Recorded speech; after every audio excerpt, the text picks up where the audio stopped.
وَلْتَكُن مِّنكُمْ أُمَّةٌ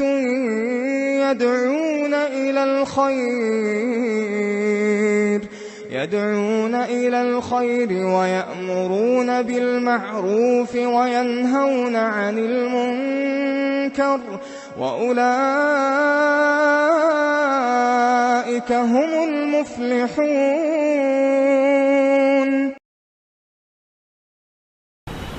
سوال ہے کہ البانی کون ہوتے ہیں؟ حدیث کو صحیح یا ضعیف بنانے والے۔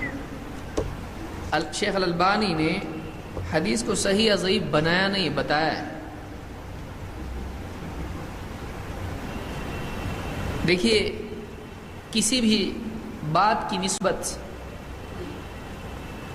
کوئی بھی بات دو اعتبار سے رد کی جا سکتی ہے۔ ایک، اس بات کی نسبت قائل سے صحیح ہے یا نہیں۔ دو، وہ جو بات ذکر کی جا رہی ہے وہ حقیقت کے مطابق ہے یا نہیں۔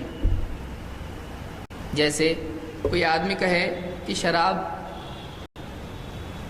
حلال ہے، تو یہ جو جملہ ہے، اس جملے کو آپ جب قرآن سے ملا کر دیکھتے ہیں اور حدیث سے، اللہ کے نبی صلی اللہ علیہ وسلم کی سنت سے، آپ کے حکم سے ملا کر دیکھتے ہیں، تو یہ بات شریعت کے ساتھ جوڑنے سے کیا ثابت ہوئی؟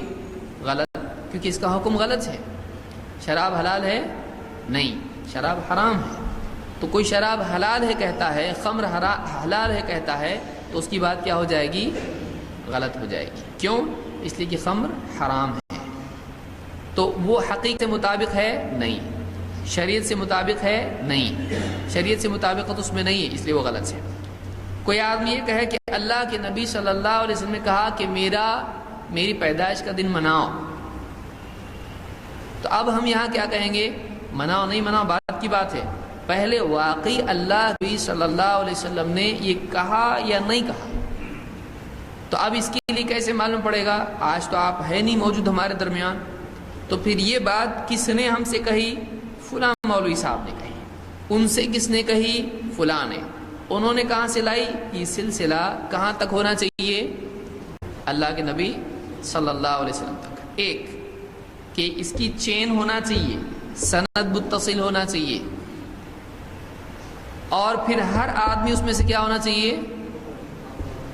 عدل و ضبط کے اعتبار سے معتبر ہونا چاہیے، یادداشت اور تقوی کے اعتبار سے قابل اعتماد ہونا چاہیے۔ اگر ایسا نہیں ہے تو کیا اس بات کو نبی صلی اللہ علیہ وسلم کی بات یقین کے ساتھ کہا جا سکتا ہے؟ نہیں۔ ایک جھوٹا آدمی سچے کے بارے میں کچھ بولے کہ اس نے ایسا ایسا کیا ہے، کیا کریں گے آپ؟ تو آپ خبر، وہ آدمی خود معتبر نہیں ہے، اس کی خبر آپ کیسے قبول کر سکتے ہو؟ صرف گمان کی بنیاد پر ہو سکتا ہے کہا ہو، تو ہم کہہ سکتے، کوئی آدمی کہے، جیسے مثال کے طور پر ہو سکتا ہے اللہ کے نبی صلی اللہ علیہ وسلم نے عید میلاد النبی منایا ہو، آپ کیسے بولتے نہیں منائے؟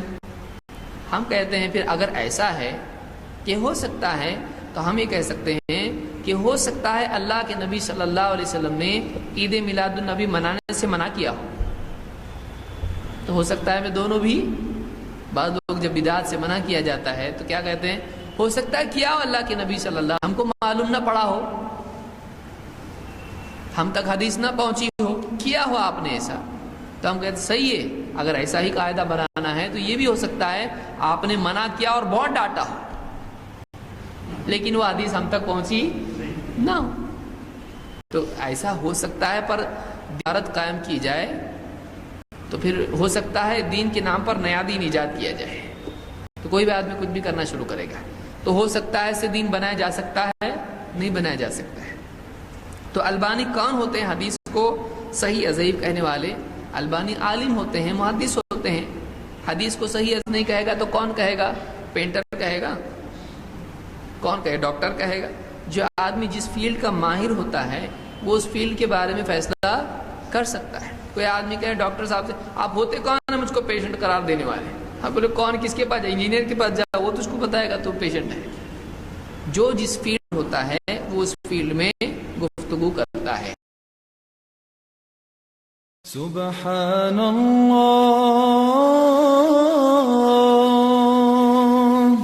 والحمد لله ولا إله إلا الله والله أكبر سبحان الله والحمد لله ولا